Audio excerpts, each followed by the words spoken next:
ಹೌದು, ಚಿಕ್ಕಬಳ್ಳಾಪುರ ಜಿಲ್ಲೆಯ ಗುಡಿಬಂಡೆ ತಾಲೂಕಿನ ಸೋಮೇಶ್ವರ ಗ್ರಾಮದ ಸಮೀಪ ಭೀಕರ ಅಪಘಾತವೊಂದು ಸಂಭವಿಸಿದೆ.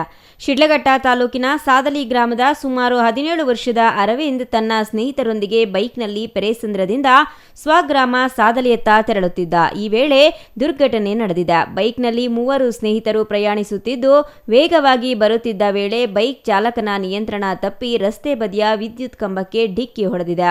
ಡಿಕ್ಕಿಯ ರಭಸಕ್ಕೆ 3 ಚೆಲ್ಲಾಪಿಲ್ಲಿಯಾಗಿ ಬಿದ್ದಿದ್ದಾರೆ. ಅಪಘಾತದಿಂದ ಅರವಿಂದ್ ಗಂಭೀರವಾಗಿ ಗಾಯಗೊಂಡಿದ್ದು ಸ್ಥಳದಲ್ಲೇ ಮೃತಪಟ್ಟಿದ್ದಾನೆ. ಮತ್ತೋರ್ವ ಯುವಕನ ಸ್ಥಿತಿ ಚಿಂತಾಜನಕವಾಗಿದ್ದು, ಇನ್ನೊಬ್ಬನಿಗೆ ಸಣ್ಣ ಪುಟ್ಟ ಗಾಯಗಳಾಗಿ ಪ್ರಾಣಾಪಾಯದಿಂದ ಪಾರಾಗಿದ್ದಾನೆ. ಗಾಯಾಳುಗಳನ್ನು ಸ್ಥಳೀಯರು ಹಾಗೂ ಪೊಲೀಸರು ತಕ್ಷಣ ಚಿಕ್ಕಬಳ್ಳಾಪುರ ಜಿಲ್ಲಾಸ್ಪತ್ರೆಗೆ ರವಾನಿಸಿದ್ದಾರೆ. ಆದರೆ ಅರವಿಂದ್ನನ್ನ ಉಳಿಸಿಕೊಳ್ಳಲು ಸಾಧ್ಯವಾಗಿಲ್ಲ. ಕಳೆದ ತಿಂಗಳ 26ರಂದು ಅರವಿಂದ್ ಕುಟುಂಬದವರೊಂದಿಗೆ ಸಂಭ್ರಮದಿಂದ ಹುಟ್ಟುಹಬ್ಬ ಆಚರಿಸಿಕೊಂಡಿದ್ದ. ಬಾಲಕನ ಸಾವಿನ ಸುದ್ದಿ ಕುಟುಂಬವನ್ನ ಕಂಬನಿ ಮಿಡಿಯುವಂತೆ ಮಾಡಿದೆ. నేను ఆంధ్ర పండించినాను. మా ఫ్రెండ్స్ పెరసలంలోకి వచ్చినారు. కొడుకుపోయాక వచ్చినారు. అది గాడి అదేమైనా ఏమో ఉన్నట్లే స్కిడ్ అయిపోయి జాస్తి కమ్మం గుద్దేసా. అది అవ్వబట్టి గుర్తు చేశాను నాకు.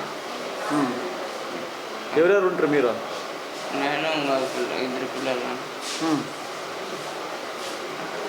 ఎట్లా అది స్కిడ్ అయినా ఏమయ్యా? అది స్కిడ్ అయింది.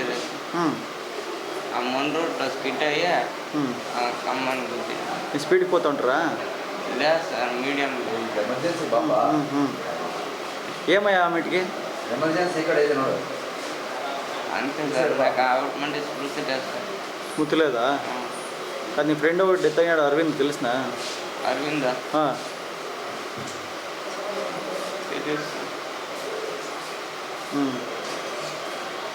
నువ్వు ఎక్కడ పోతా అంటే? నేను పెరేసందం ఇంకా సార్లకి పోతా అంటే పనికి. అంత ఫ్రెండ్సేనా? ఫ్రెండ్స్. ಇನ್ನು ಅಪಘಾತದಲ್ಲಿ ಮಗನನ್ನು ಕಳೆದುಕೊಂಡ ತಂದೆ ತಾಯಿ ಹಾಗೂ ಬಂಧುಗಳ ಆಕ್ರಂದನ ಮುಗಿಲು ಮುಟ್ಟಿದ್ದು, ಜಿಲ್ಲಾಸ್ಪತ್ರೆ ಆವರಣದಲ್ಲಿ ಮನಕಲುಕುವ ದೃಶ್ಯಗಳು ಕಂಡುಬಂದವು. ಬಾಲಕನ ಸ್ನೇಹಿತರು ಹಾಗೂ ಗ್ರಾಮಸ್ಥರು ದುಃಖದಲ್ಲಿ ಮುಳುಗಿದ್ದಾರೆ. ಘಟನಾ ಸ್ಥಳಕ್ಕೆ ಪೆರೇಸಂದ್ರ ಪೊಲೀಸ್ ಠಾಣೆ ಸಿಬ್ಬಂದಿ ಭೇಟಿ ನೀಡಿ ಪರಿಶೀಲನೆ ನಡೆಸಿದ್ದು, ಅಪಘಾತದ ಕುರಿತು ಪ್ರಕರಣ ದಾಖಲಿಸಿಕೊಂಡು ತನಿಖೆ ಮುಂದುವರೆಸಿದ್ದಾರೆ. ಅತಿವೇಗ ಅಥವಾ ನಿಯಂತ್ರಣ ತಪ್ಪಿರುವುದೇ ಅಪಘಾತಕ್ಕೆ ಕಾರಣವೇ ಎಂಬ ಬಗ್ಗೆ ಪೊಲೀಸರು ಮಾಹಿತಿ ಕಲೆ ಹಾಕುತ್ತಿದ್ದಾರೆ.